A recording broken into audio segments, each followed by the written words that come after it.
Mística Cidade de Deus, segundo livro do tomo 1. A apresentação da princesa do céu no templo, os favores que a destra divina lhe concedeu, a altíssima perfeição com que observou as cerimônias do templo, o grau de suas heróicas virtudes, seu santo desposório e o restante até a encarnação do Filho de Deus exclusivo.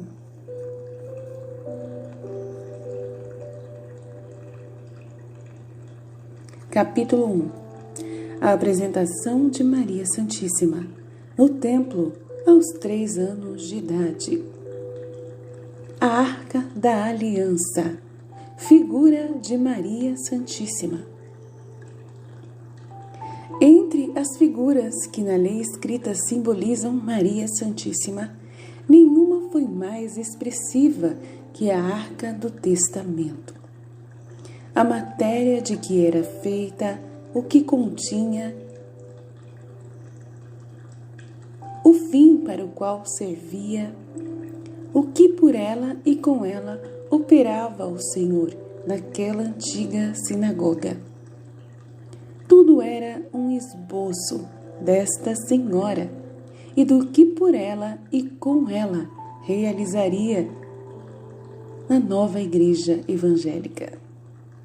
O cedro incorruptível, de que não por acaso, mas por divina disposição, foi construída, representa expressamente nossa arca mística, livre da corrupção do pecado atual e da oculta carcoma do original, com o seu inseparável fomes e paixões.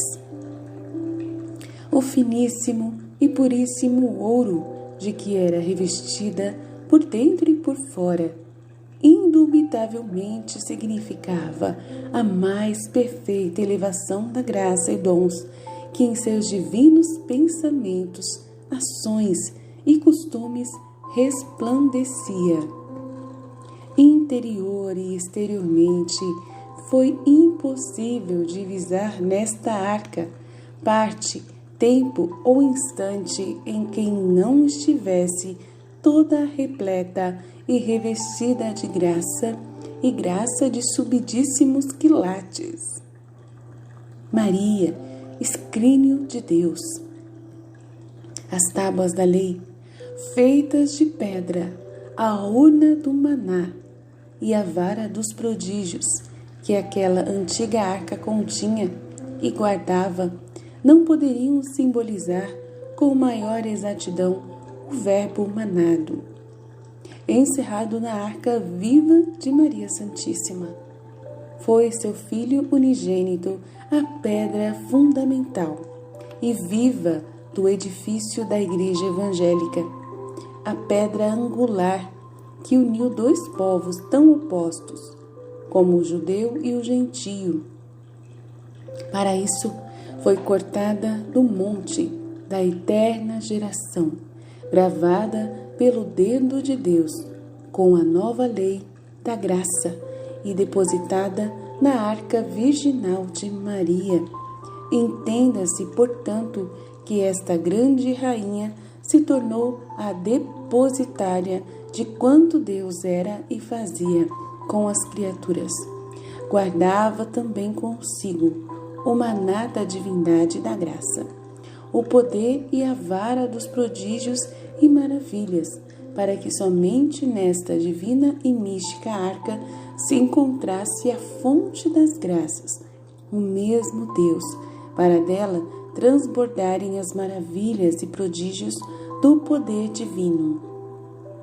Quanto este Senhor é, quer e faz, saiba-se que em Maria está encerrado e depositado. Maria, propiciatório e trono da graça. A tudo isto era consequente que a Arca da Aliança, não pela figura e sombra, mas pela verdade que simbolizava, servisse de peanha ou sustentáculo ao propiciatório. Neste pusera o Senhor seu trono e tribunal de misericórdia, para ouvir seu povo, responder-lhe e conceder-lhe suas petições e favores. Assim, em nenhuma outra criatura, fora de Maria Santíssima, colocou Deus seu trono de graça. Não podia deixar de fazê-la propiciatório, uma vez que havia construído esta mística e verdadeira arca para nela se encerrar. Deste modo, parece que o tribunal da divina justiça ficou reservado a Deus, enquanto o propiciatório e tribunal da misericórdia foram dados a Maria Docíssima. A ela, como ao trono da graça, deveríamos ir com segura confiança, apresentar nossos pedidos, suplicar benefícios, graças e misericórdias, que fora do propiciatório da grande Rainha Maria, nem são ouvidas, nem despachadas para o gênero humano. Maria, a arca do Novo Testamento, deveria ficar no templo.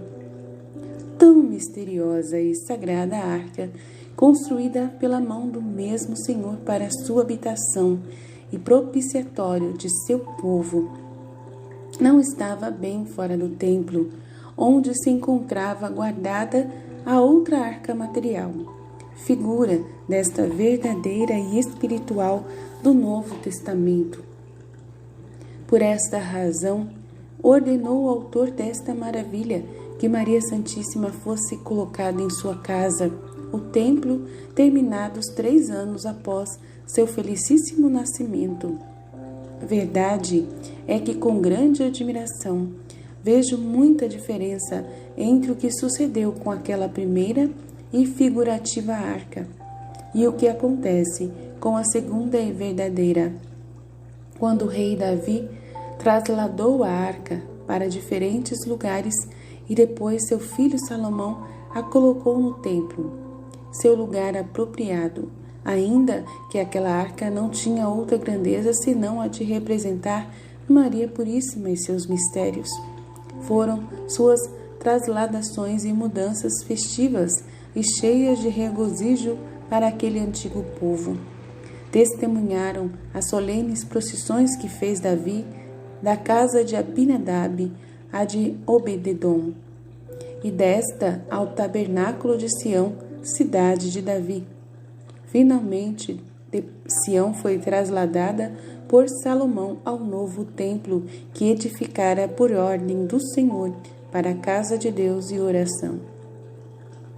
As trasladações da antiga arca e a apresentação de Maria.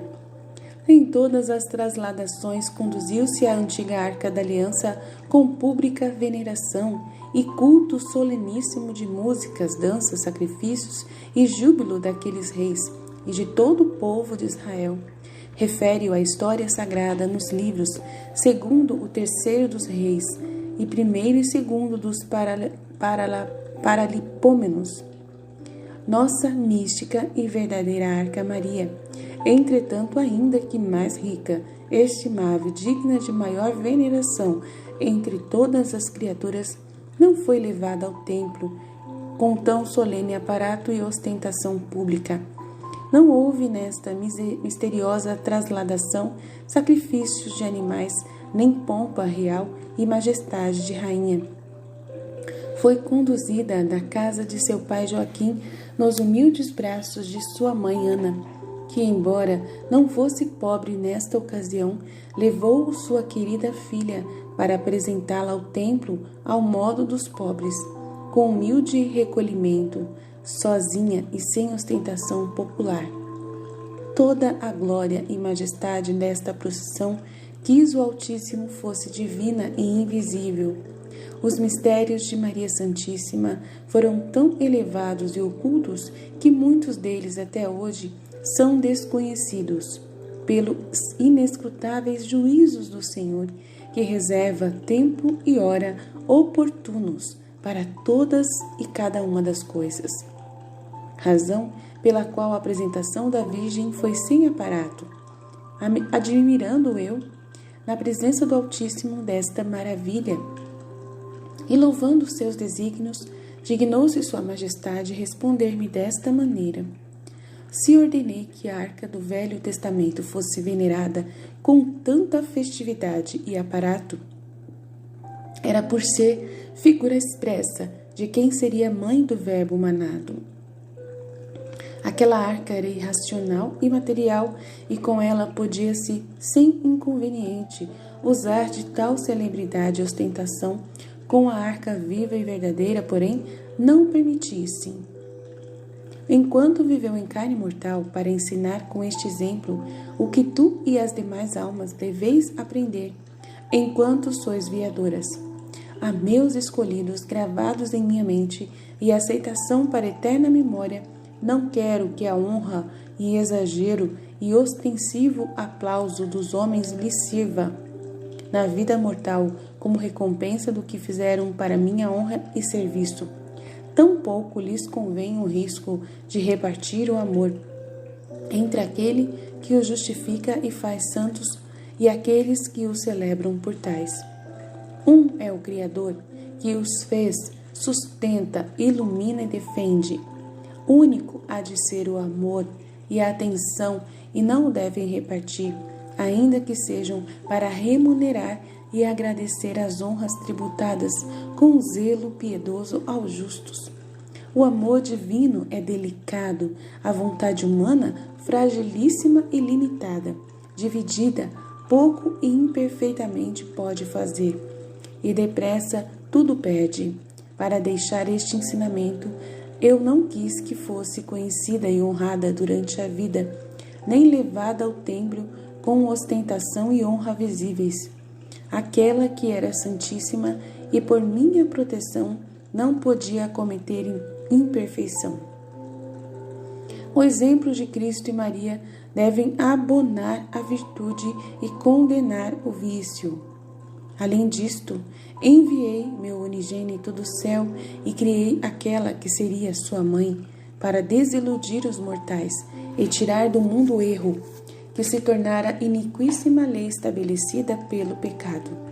Ser o pobre desprezado e o rico estimado, abatido humilde e exaltado e soberbo, virtuoso vituperado e o pecador acreditado, o modesto e recolhido julgado por insensato, e o arrogante considerado corajoso, a pobreza humilhante e infeliz, as riquezas fausto, ostentação, pompas, honras e deleites perecedores, procurados e apreciados pelos homens incipientes e carnais.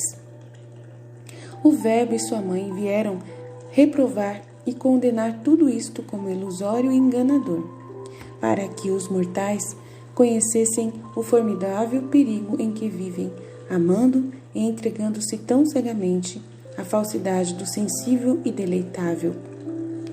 Deste insano amor lhes nasce o afã com que fogem da humildade, mansidão e pobreza, afastando de si tudo o que tem cheiro de virtude verdadeira, penitência e abnegação de suas paixões. Entretanto, é isto que agrada a minha justiça, e é aceito aos meus olhos, por ser o santo, o honesto, o justo que será recompensado com prêmio de eterna glória, enquanto o contrário receberá sempre eterno castigo. O Espírito de Deus, oposto ao do mundo. Os olhos terrenos dos mundanos e carnais não conseguem ver esta verdade, nem querem aceitar a luz que ela lhe mostraria. Tu, porém, ouve-a, grava em teu coração, pelo exemplo do Verbo manado de sua mãe, que em tudo o imitou. Ela era santa em estima, a primeira depois de Cristo.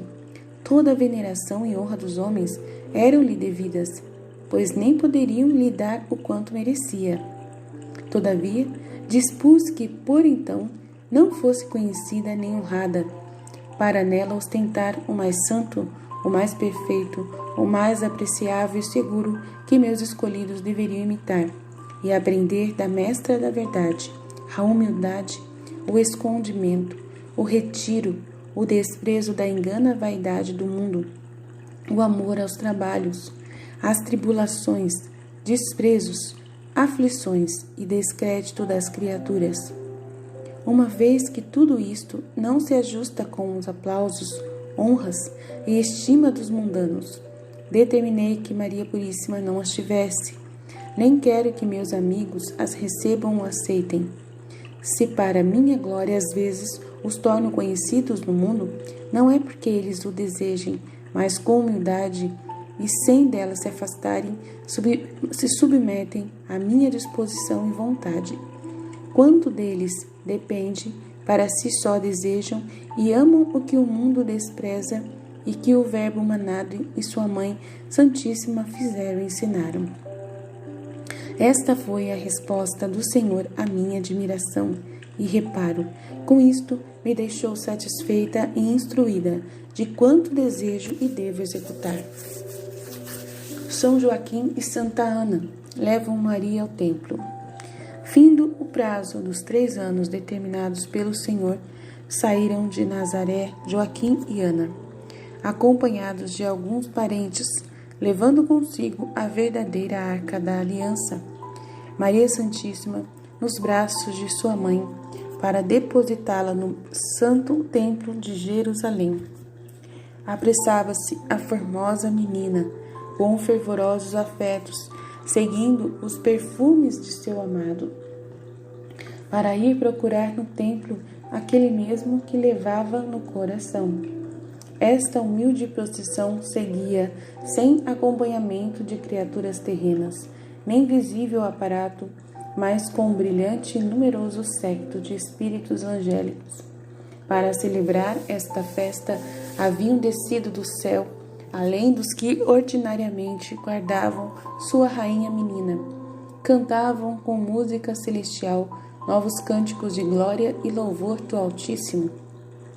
Ouvindo-os, a princesa do céu, que caminhava com formosos passos à vista do supremo e verdadeiro Salomão. Assim, prosseguiriam sua viagem de Nazaré até a cidade santa de Jerusalém, sentindo os ditosos pais da menina Maria grande júbilo e consolação espiritual.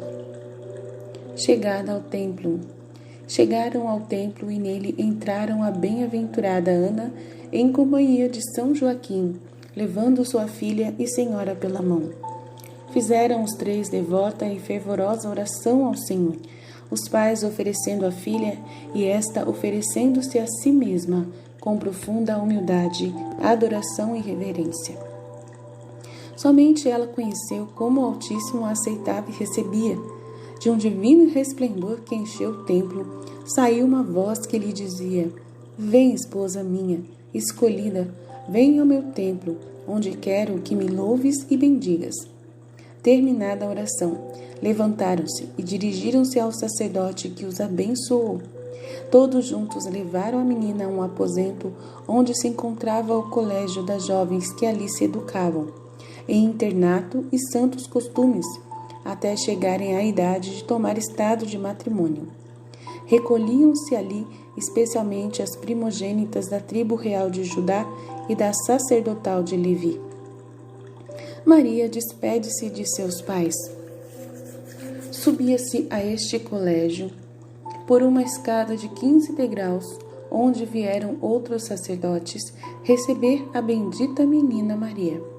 Aquele que a levava colocou-a no primeiro degrau.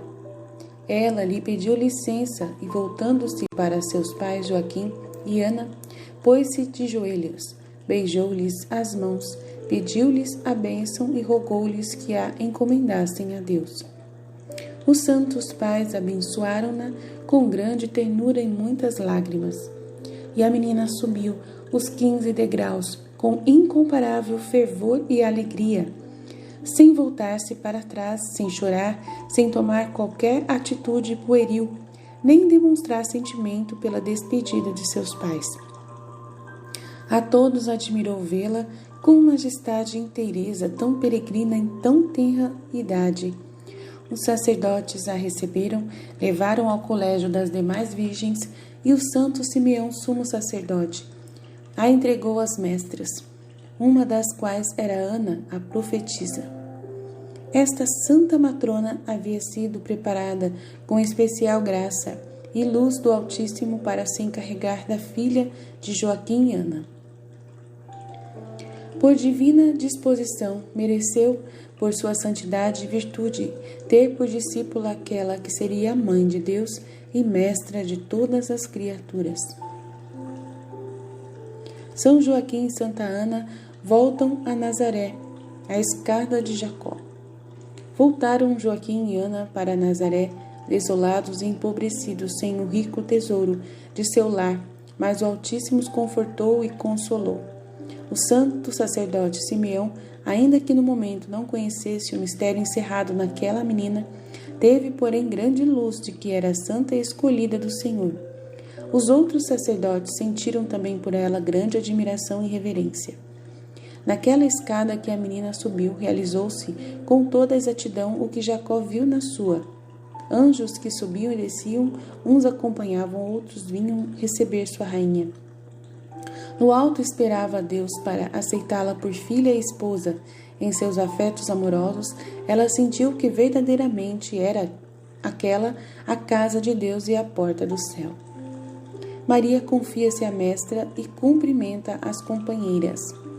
Confiada à mestra, a menina Maria, com profunda humildade de joelhos, lhe pediu a bênção e lhe suplicou que recebesse sob sua obediência, ensino e direção, tendo paciência pelo muito com que ela trabalharia e padeceria.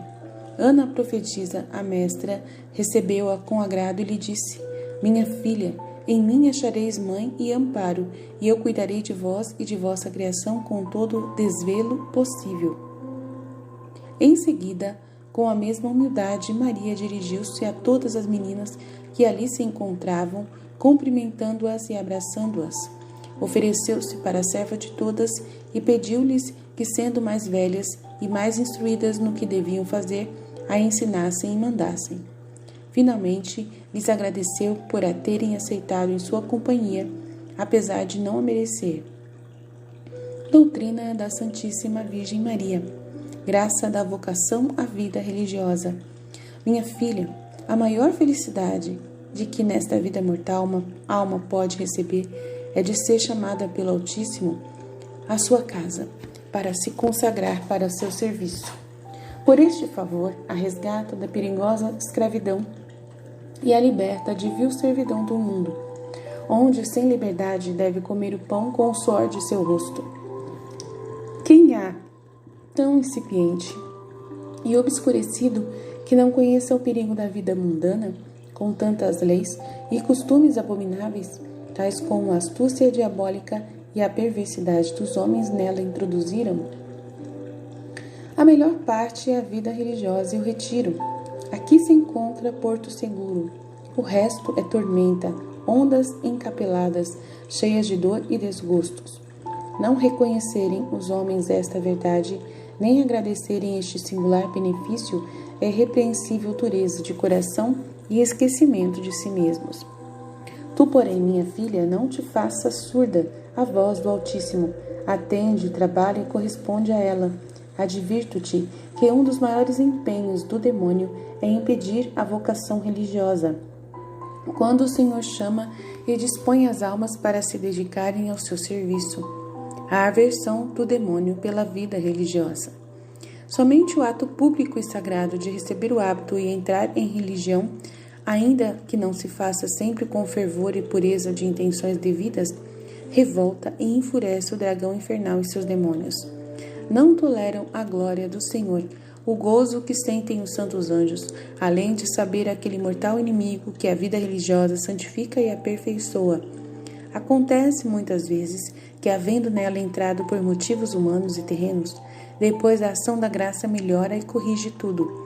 Se isto sucede quando no princípio não houve intenção tão reta como convinha, muito mais poderosa e eficaz será a luz e virtude do Senhor e disciplina da religião para a alma que a abraça movida pelo divino amor e com íntimo e verdadeiro desejo de procurar servir e amar a Deus. Ser fiel sem olhar para trás. Para o Altíssimo reformar e aperfeiçoar quem entra no estado religioso, qualquer que seja o motivo que o trouxe, convém que, tendo voltado as costas ao mundo, não torne a olhá-lo. Apague suas imagens da memória e esqueça o que com tanta dignidade deixou. Os que não seguem este ensinamento e são ingratos e desleais a Deus, sem dúvida são atingidos pelo castigo da mulher de Ló. Embora pela divina piedade não seja visível ao olhar exterior, interiormente é muito real, tornando a alma seca, gelada, sem fervor nem virtude. Sem o amparo da graça, não realizam o ideal de sua vocação, nem aproveitam o benefício da vida religiosa. Nela não encontram um consolo espiritual, nem merecem que o Senhor os olhe e visite como a filhos, mas são repudiados como escravos infiéis e fugitivos. Lembra, Maria, que para ti o mundo há de se tornar morto e crucificado, e tu para ele, sem guardares afeto e recordação de qualquer coisa terrena, se às vezes for necessário exercitar a caridade para com o próximo, ordena-a tão bem que em primeiro lugar ponhas o bem de tua alma.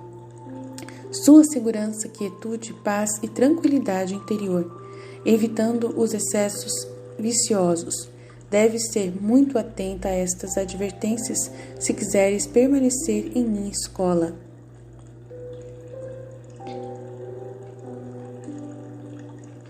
Capítulo 2. Especial favor que o Altíssimo concedeu a Maria Santíssima logo após sua entrada no templo.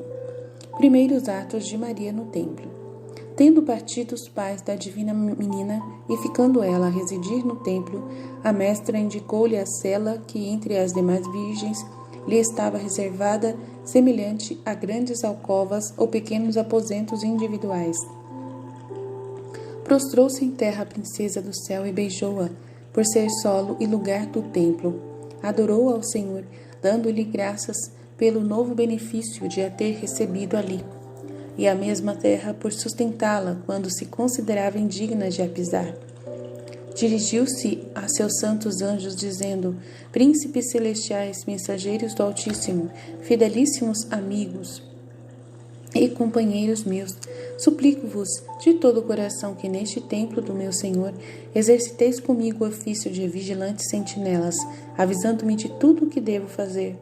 Ensinai-me e dirigi-me como guias e mestres de minhas ações, para que acerte a cumprir em tudo a perfeita vontade do Altíssimo, a comprazer aos santos sacerdotes e a obedecer a minha mestra e companheiras. Falando em particular com os 12 anjos, os quais, como dizemos acima, eram os 12 do Apocalipse, disse-lhes: E a vós, embaixadores meus, peço-vos, se o Altíssimo vos permitir, consoleis meus santos pais em sua aflição e solidade. A Virgem é levada ao céu empíreo. Obedeceram a sua rainha estes 12 anjos. Ficando ela com os demais em divinos colóquios, sentiu a força superior que a movia forte e suavemente, espiritualizando-a, elevando-a em ardente êxtase. O Altíssimo ordenou aos serafins que a assistiam que preparassem e iluminassem sua alma santíssima. Foi-lhe dada uma luz ou qualidade divina que aperfeiçoou e proporcionou suas potências com o objeto que lhe queriam manifestar. Assim preparada, acompanhada de todos os seus anjos e outros muitos, vestida por uma refulgente nuvenzinha, foi levada em corpo e alma até o céu empíreo, onde a Santíssima Trindade a acolheu com digna benevolência e agrado. Prostrou-se ante a presença do poderosíssimo e altíssimo Senhor, como costumava nas demais visões. Adorou-o com profunda humildade e reverência.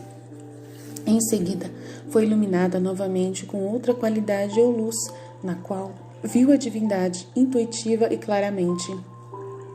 Sendo esta a segunda vez que lhe foi manifestada por este modo intuitivo, contava então 3 anos de idade. Palavras do Eterno Pai a Maria. Não há sentido nem língua que possam manifestar os efeitos desta visão e participação da divina essência. A pessoa do Eterno Pai falou à futura mãe de seu filho: Pomba e dileta minha, quero que vejas os tesouros do meu ser imutável e perfeições infinitas, e os ocultos dons que destino para as almas que escolhi como herdeiras de minha glória. depois de serem resgatadas pelo sangue do Cordeiro, que por elas há de morrer. Verifica, minha filha, quão liberal sou com as criaturas que me conhecem e amam. Quão verdadeiro em minhas palavras, quão fiel em minhas promessas, quão poderoso e admirável em minhas obras. Adverte, esposa minha, quão infalível é esta verdade. Quem me seguir não viverá em trevas. Quero que tu, minha escolhida, sejas testemunha ocular dos tesouros que tenho preparado para elevar os humildes, remunerar os pobres, exaltar os desprezados e premiar tudo quanto pelo meu nome fizerem ou padecerem os mortais. Resposta de Maria Santíssima. Outros grandes mistérios conheceu a Menina Santíssima nesta visão da divindade, ainda que em outra vez se lhe houvesse manifestado claramente, sendo infinito o objeto, sempre ficam novas imensidades para serem comunicadas, com maior admiração e amor de quem recebe este favor. Respondeu Maria Santíssima ao Senhor: Altíssimo e Supremo Deus eterno, sois incompreensível em vossa grandeza, rico em misericórdias, prodígio em tesouros, inefável nos mistérios, fidelíssimo nas promessas, verdadeiro nas palavras, perfeitíssimo em vossas obras, porque sois Senhor infinito e eterno em vosso ser e perfeições. Que fará a minha pequenez, Altíssimo Senhor, na visão de vossa grandeza? Reconheço-me indigna de contemplar vossa grandeza, vendo nesta necessidade de que com ela me olheis. Se em vossa presença se aniquila toda a criatura, que fará a vossa serva, que é pó? Cumpri em mim todo o vosso querer e beneplácito. Se a vossos olhos são tão estimáveis os trabalhos e desprezos, a humildade, a paciência, a mansidão dos mortais, não permitais, amado meu, que eu me prive de tão rico tesouro e penhores de vosso amor. Quanto à recompensa, dai a vossos servos e amigos que a merecerão melhor que eu, pois nada tenho em vosso serviço e agrado. Maria faz voto de castidade.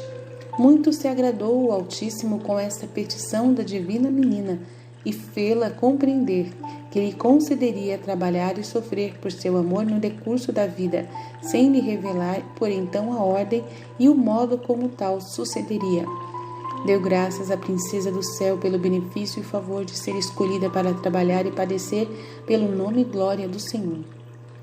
Manifestou o fervoroso desejo de alcançar permissão de Sua Majestade para fazer em sua presença 4 votos de castidade, pobreza, obediência e perpétuo encerramento no templo, para onde o Senhor a trouxera.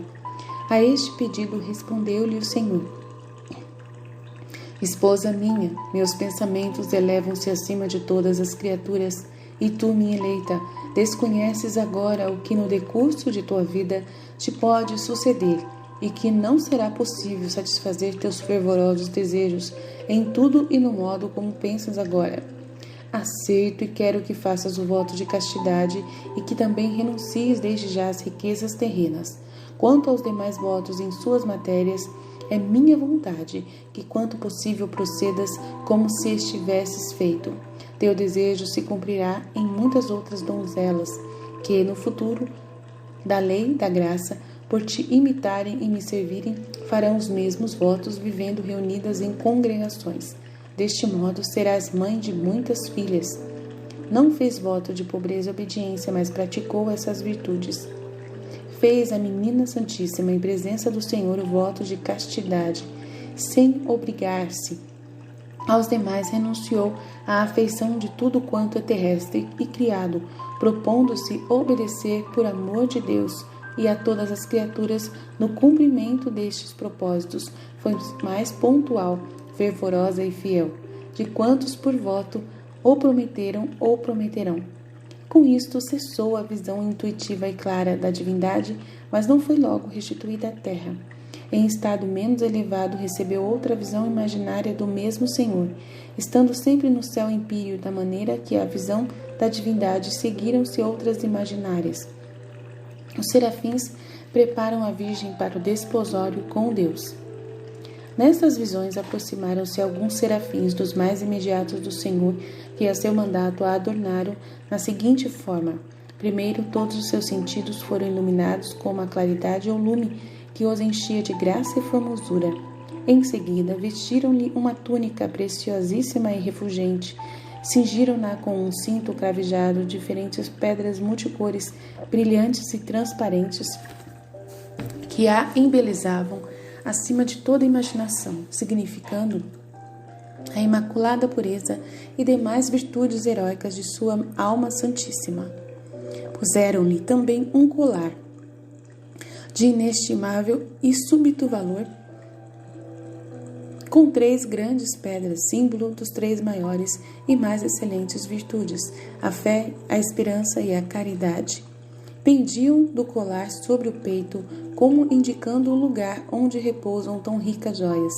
Deram-lhe depois 7 anéis de rara beleza, colocados em seus dedos pelo Espírito Santo, em testemunho de que a adornava com seus dons em grau eminentíssimo. Como remate de todo este ornato, a Santíssima Trindade pôs-lhe sobre a cabeça uma coroa imperial de matéria e pedras inestimáveis, constituindo a esposa e imperatriz sua no céu. Por garantia destes títulos, sua branca e refulgente veste estava semeada de letras ou dísticos de ouro finíssimos e muito brilhantes que diziam: Maria, filha do Eterno, esposa do Espírito Santo e mãe da verdadeira luz. Este último título não foi entendido pela Divina Senhora, mas sim pelos anjos que, admirados no louvor do seu autor, assistiam o acontecimento tão novo e peregrino. Em confirmação de tudo o que se realizara, o Altíssimo despertou mais vivamente a atenção dos espíritos angélicos.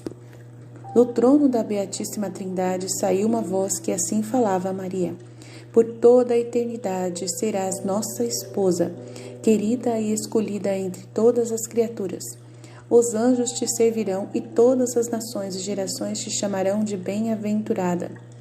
Celebra-se o desposório de Maria com o Altíssimo.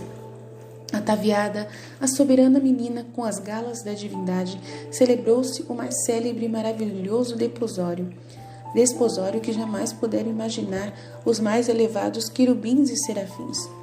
O Altíssimo a recebeu por esposa singular e única, constituiu-a na mais suprema dignidade que pôde caber em pura criatura, para nela depositar sua mesma divindade na pessoa do Verbo, e com ele todos os tesouros de graça que a tal dignidade convinha. Mantinha-se humilíssima entre todos os humildes, absorta no abismo de amor e admiração que lhe causavam tais favores e benefícios. Na presença ao Senhor, disse: a Virgem exprime seus sentimentos.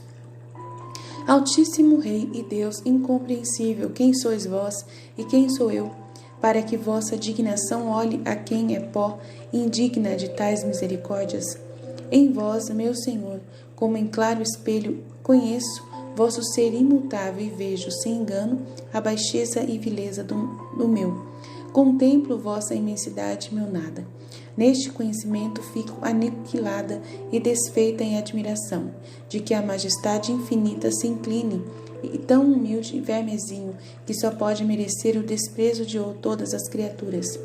Ó Senhor e todo o meu bem, quanto sereis glorificado e engrandecido por isso? Que admiração produzis em vosso espírito angélico, conhecedores de vossa infinita bondade, grandeza e misericórdia, por levantardes do pó quem é tão pobre e o colocardes entre os príncipes. Recebo-vos, meu Rei e Senhor, por esposo e ofereço-me por vossa escrava. Não terá meu entendimento outro objeto, nem minha memória outra imagem, nem minha vontade outro alvo, nem desejo fora de vós, sumo, verdadeiro e único bem, amor meu. Meus olhos não se erguerão para ver outra criatura humana, nem minhas faculdades e sentidos se ocuparão de ninguém fora de vós. E no que vossa majestade quiser, somente vós, meu amado, existireis para vossa esposa.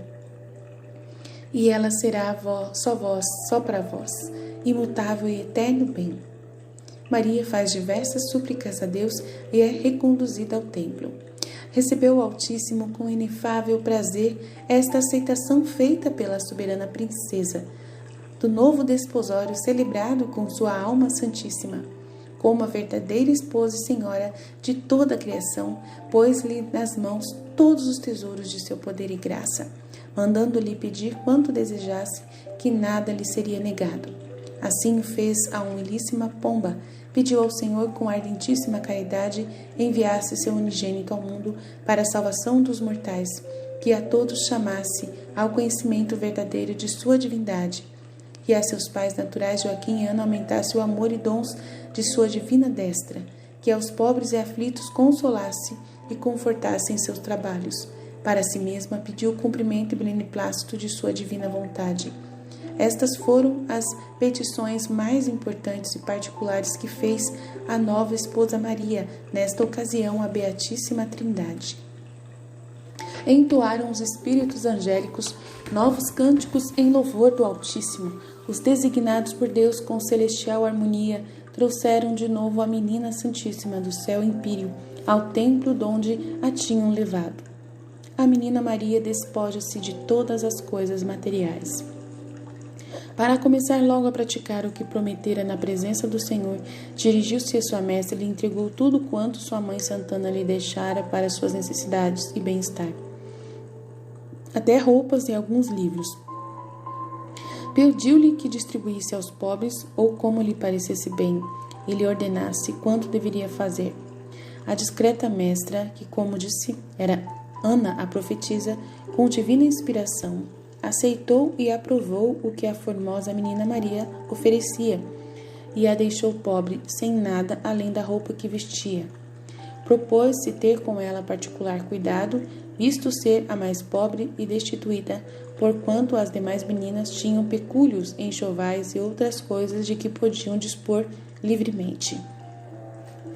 A escritora confessa sua incapacidade para narrar estes mistérios. Deu-lhe também a mestra o regulamento de vida, tendo primeiro consultado o sumo sacerdote.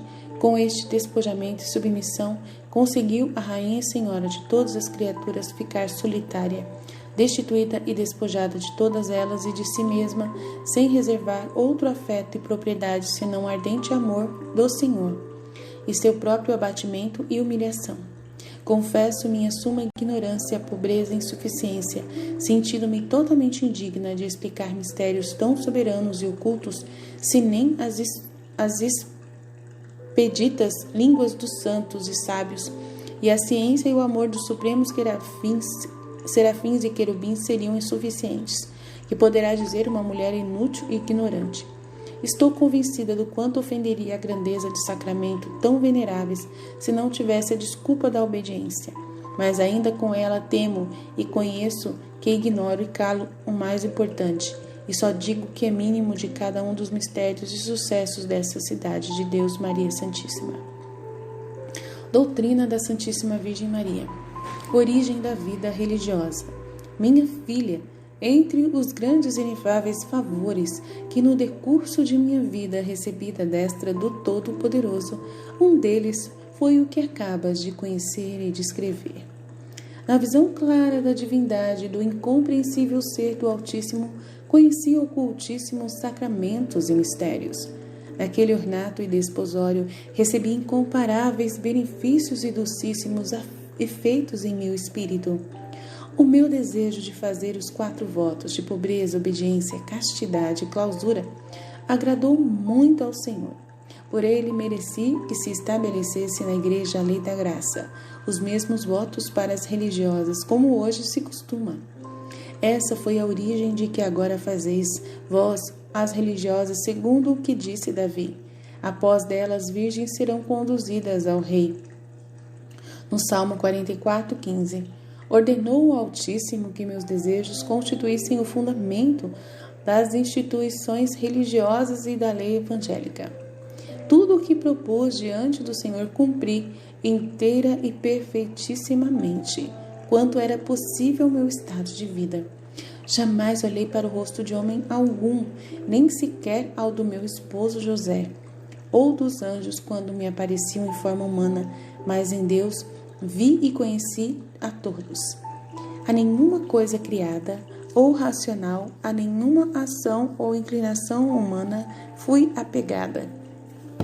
Não tive vontade própria, sim ou não, farei ou não farei, porque em tudo fui governada pelo Altíssimo, diretamente ou pela obediência às criaturas a quem voluntariamente me sujeitava. Seriedade da vida religiosa. Não ignores, caríssima, que o estado de vida religiosa é sagrado e ordenado pelo Altíssimo, que nele se conservar a doutrina da perfeição cristã e a perfeita imitação da vida santíssima de meu filho. Por esta razão, encontra-se sumamente indignado com as almas religiosas que dormem esquecidas de tão alto benefício, vivendo tão descuidadas e mais relaxadamente que muitos mundanos. Mais do que a eles, aguarda-lhes severo julgamento e castigo. Também o demônio antiga e astuta serpente, para tentar e vencer aos religiosos e religiosas, usa de mais zelo e sagacidade do que perverter o resto dos mundanos. Quando derriba uma alma religiosa, há grande vigilância e solicitude em todo o inferno, para impedi-la de levantar-se mediante os recursos que o Estado religioso lhes oferece com tanta facilidade, tais como a obediência, os piedosos exercícios, o uso frequente dos sacramentos, para que tudo se torne inútil e não aproveite ao Estado infiel, e não aproveite ao religioso infiel. Usa o inimigo de tantas artes e ardis que causaria espanto conhecê-los. Grande parte se deixa perceber nos esforços e diligências que emprega a alma religiosa para defender suas relaxações. Desculpa-as quanto pode, e se não, acrescenta-lhes maiores desobediências, desordens e culpas. A religiosa deve sublimar a natureza. Fica avisada, pois, minha filha, e teme tão desastroso perigo. Com o auxílio da divina graça, procura elevar-te acima de ti mesma, sem consentir voluntariamente em qualquer afeto ou movimento desordenado. Quero que trabalhes em morrer inteiramente para as tuas paixões e em te espiritualizar, para extinguir em ti tudo o que é terrestre e adquirir em tua vida a conversação e estilo da natureza angélica. Para ter direito ao nome de esposa de Cristo, has de ultrapassar o modo humano de ser, para subir a outro divinizado. Ainda que sejas terra, deverás ser terra abençoada, sem espinhos de paixões, e cujo copioso fruto seja toda para o Senhor, a quem pertence. Se tens por esposo aquele supremo Senhor, Rei dos reis e Senhor dos senhores, dedigna-te de voltar os olhos e ainda menos o coração aos vis escravos que são as criaturas humanas. Até os anjos te amam e respeitam pela tua dignidade de esposa do Altíssimo. Entre os mortais considera-te temerária e desmedida ousadia que um homem vil ponha os olhos na esposa do príncipe. Que delito será pô-los na esposa do Rei Celestial e Todo-Poderoso? E não será menor culpa ela aceitar e consentir. Fica certa e não esqueças que é desmedido e terrível castigo que para este pecado está preparado.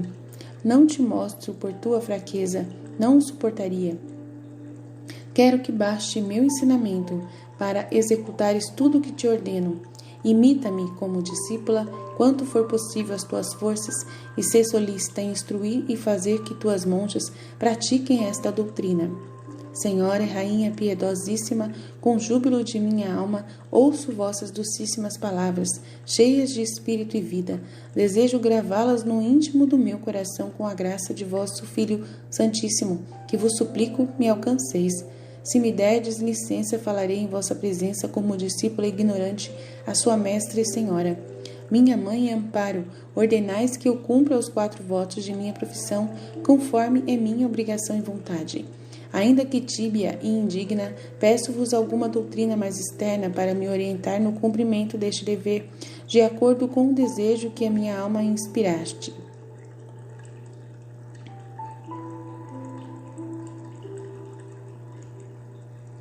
Capítulo 3. instrução que me deu a Rainha do Céu sobre os 4 votos de minha profissão.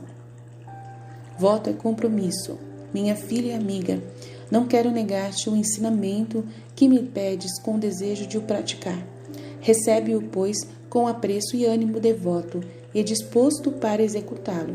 Diz o sábio, em Provérbios 6:1, Filho, se prometeste por teu amigo, prendeste tua mão a um estranho, com tua boca te ligaste e por tuas palavras ficaste preso. De acordo com esta verdade, quem fez votos a Deus cravou a mão da própria vontade, para não ficar livre de escolher outras obras, fora daquelas às quais se obrigou. Deverá seguir a vontade e escolha daquele a quem, por sua mesma boca, se atou mediante as palavras da profissão.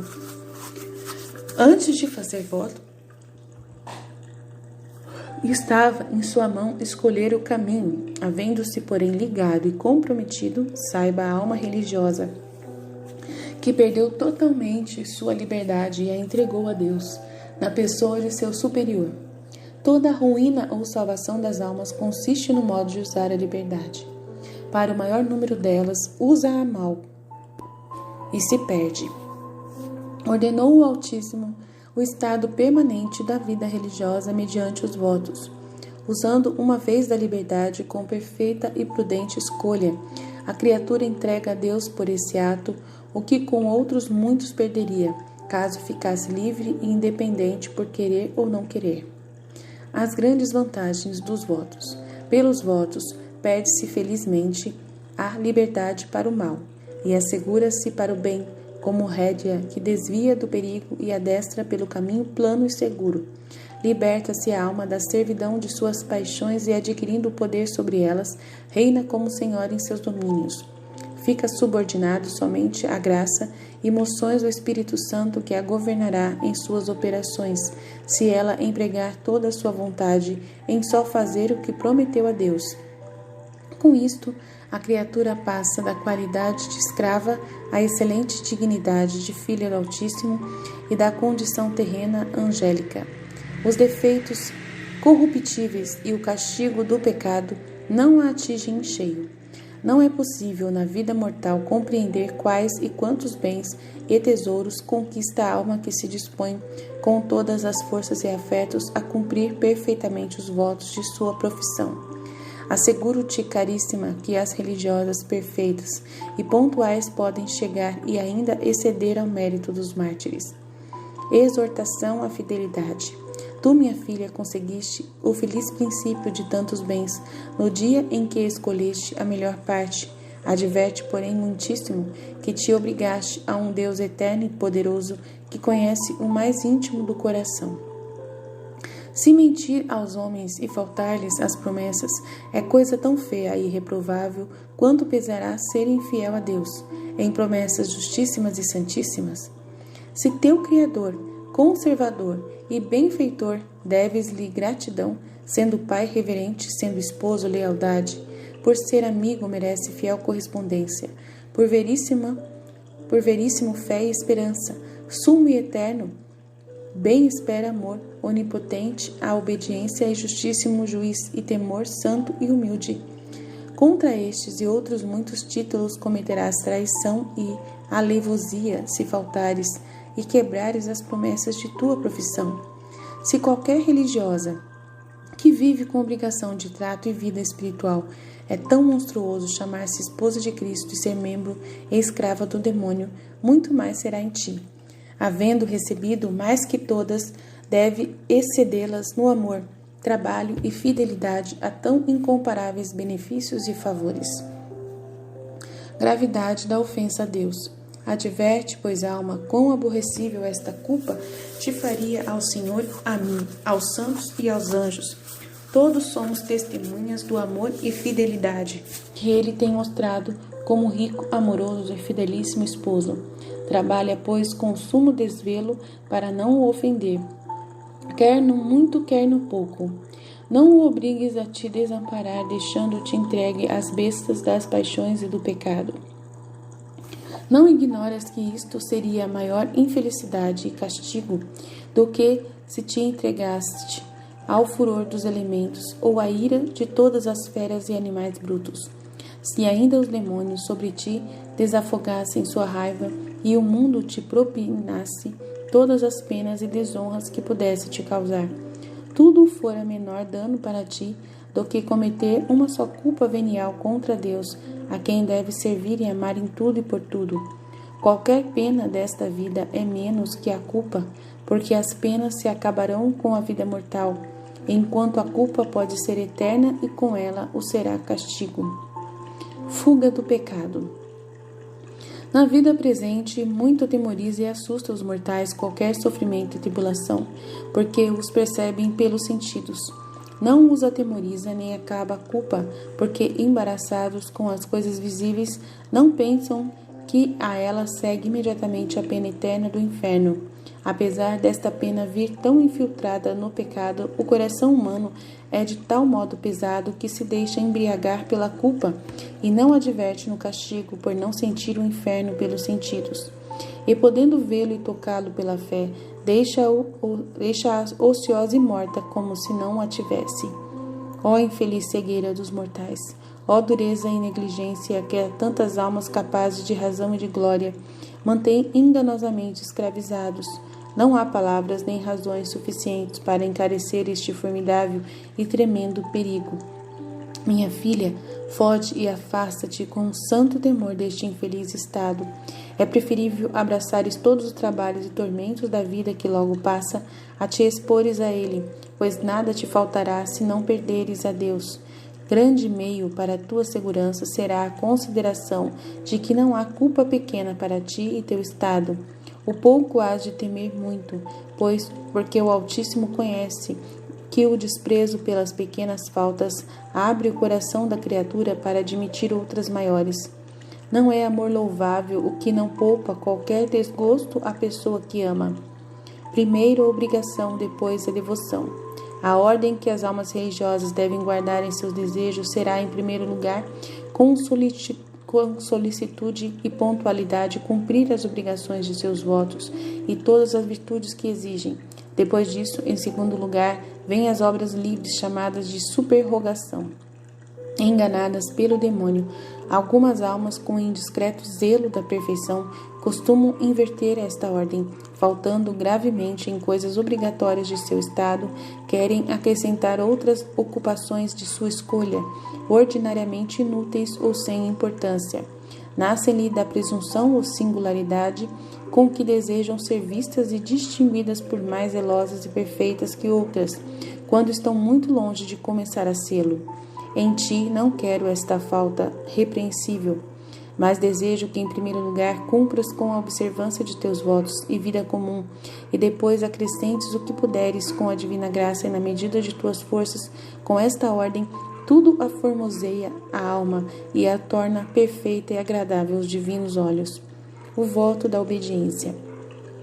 O voto de obediência é o mais importante da vida religiosa, porque contém a renúncia e negação total da própria vontade. A religiosa não fica jurisdição nem direito algum sobre si mesma, para dizer quero ou não quero, farei ou não farei.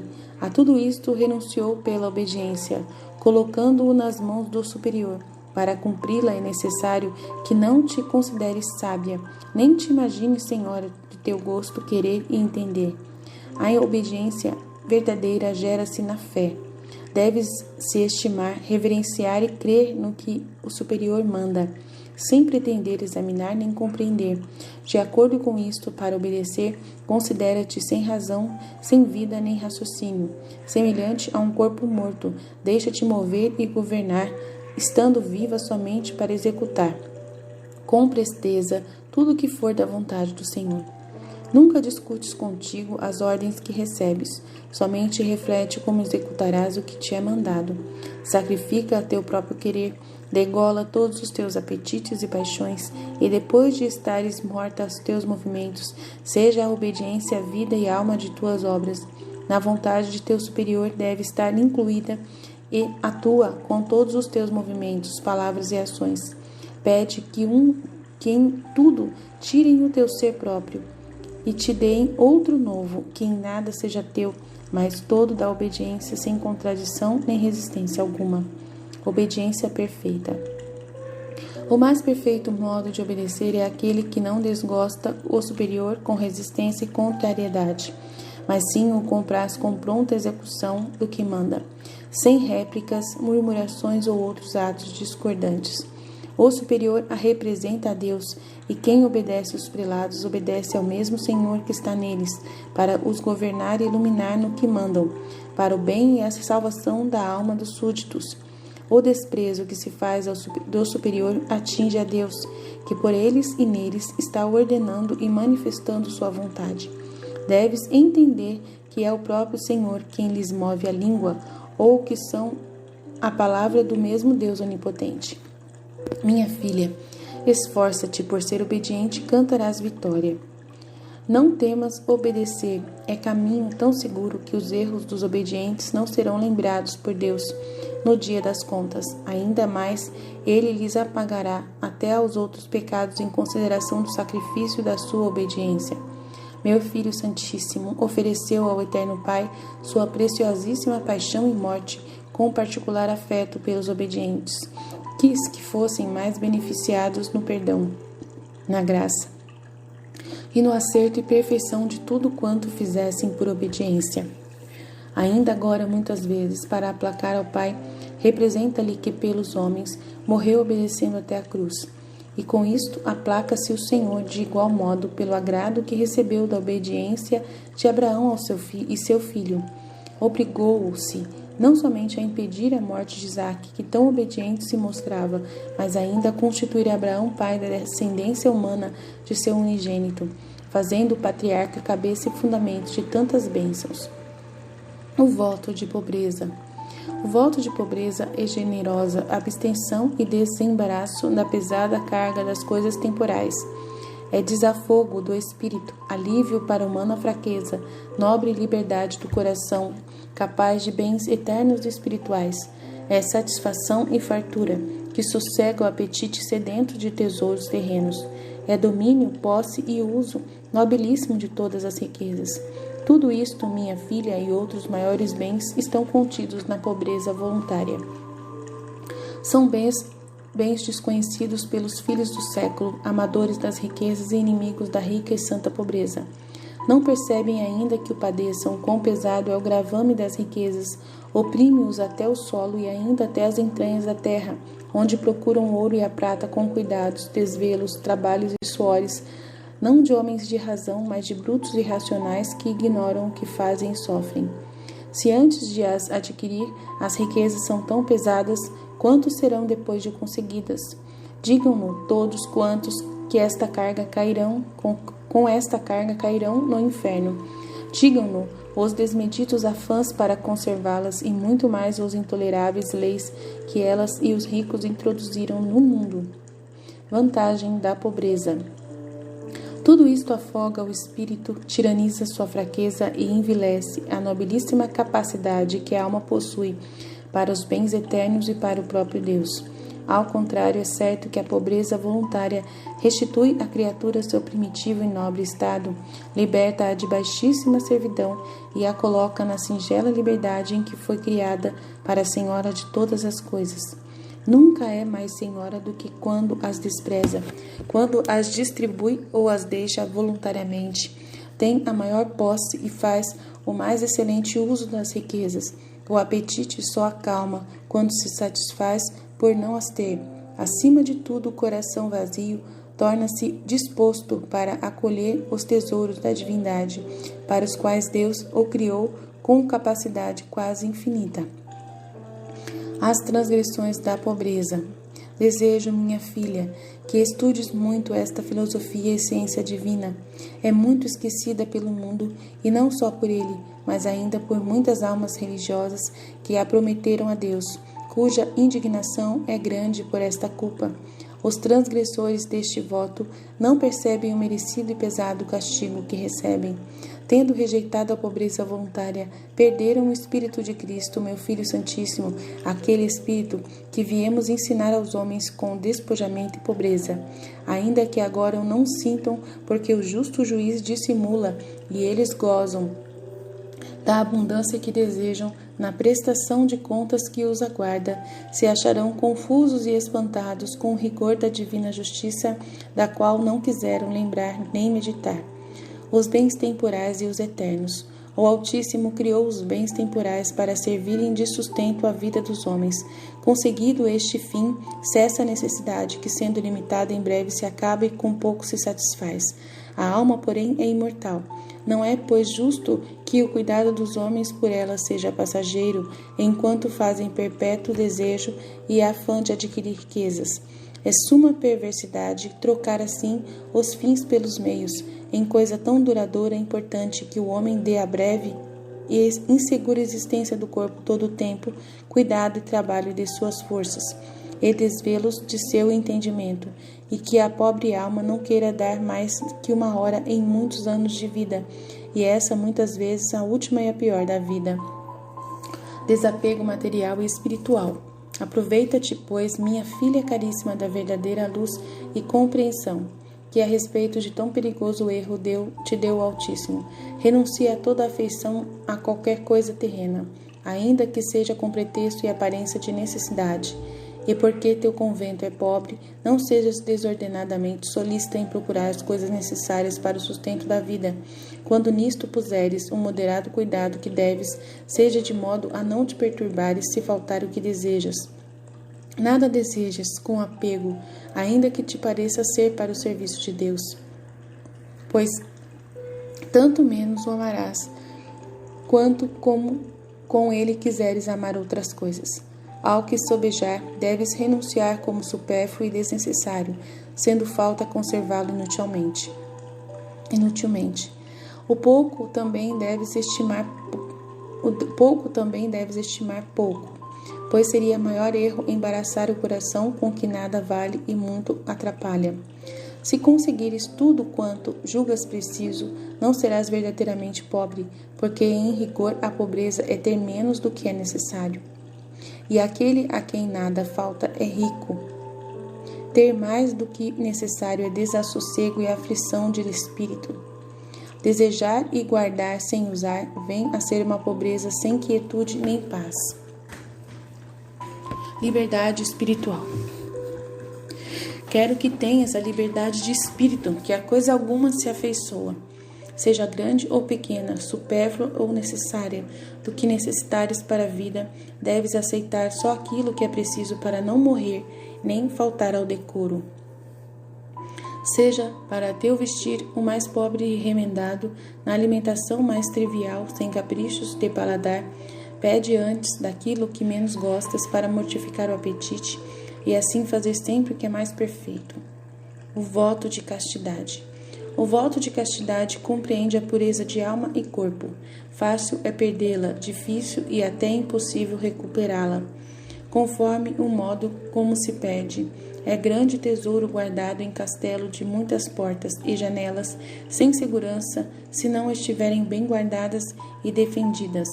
Minha filha, para guardar com perfeição esse voto, é preciso que faças inviolável pacto com teus sentidos, para só se ocuparem no que for ordenado pela razão e para a glória do Criador.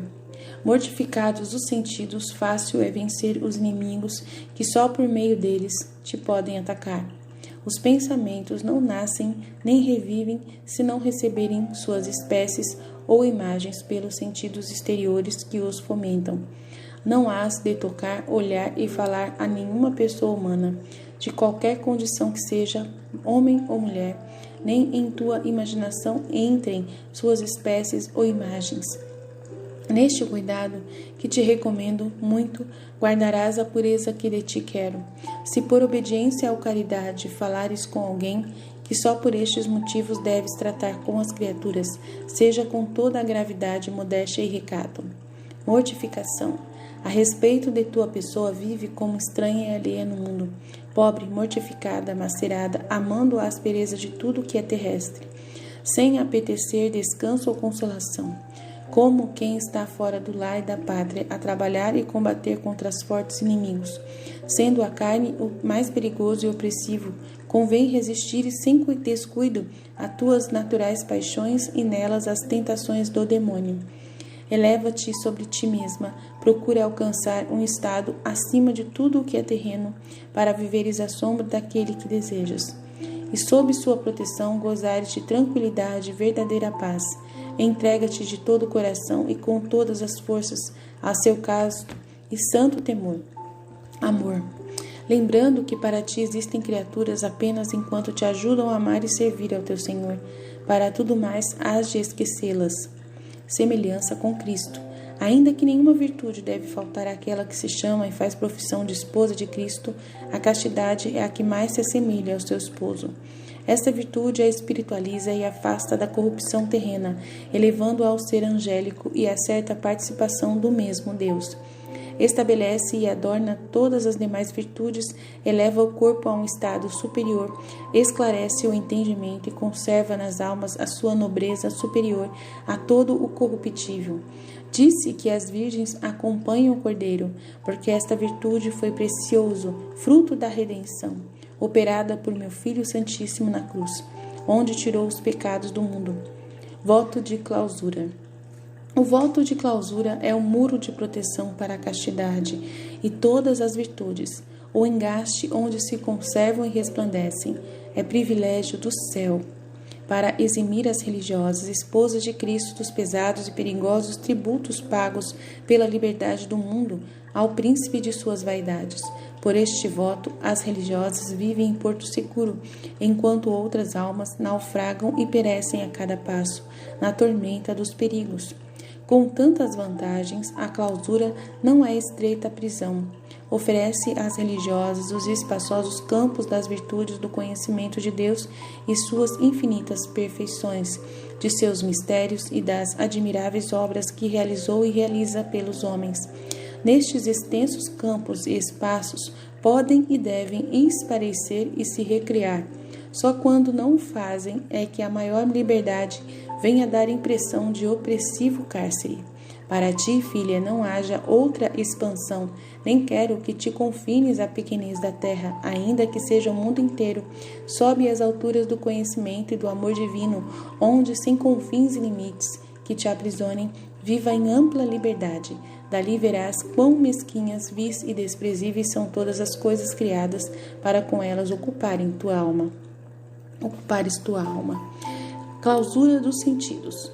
A esta inevitável clausura do corpo, acrescenta as dos sentidos. Armados de fortaleza, conserve em eles tua pureza interior e nela o fogo do santuário, que deves sempre alimentar e vigiar para que não se apague, a fim de guardar os sentidos e auferir as vantagens da clausura. Nunca chegues à porta, nem à grade ou janela, nem te lembres de que elas existem no convento, se não for para cumprir o teu ofício ou por obediência. Nada apeteças, porque não o conseguirás, nem trabalhes pelo que não deves apetecer. No retiro, recato e cautela estará o teu bem e paz, o meu agrado, e merecerás o copioso fruto e recompensa do amor e graça que desejas.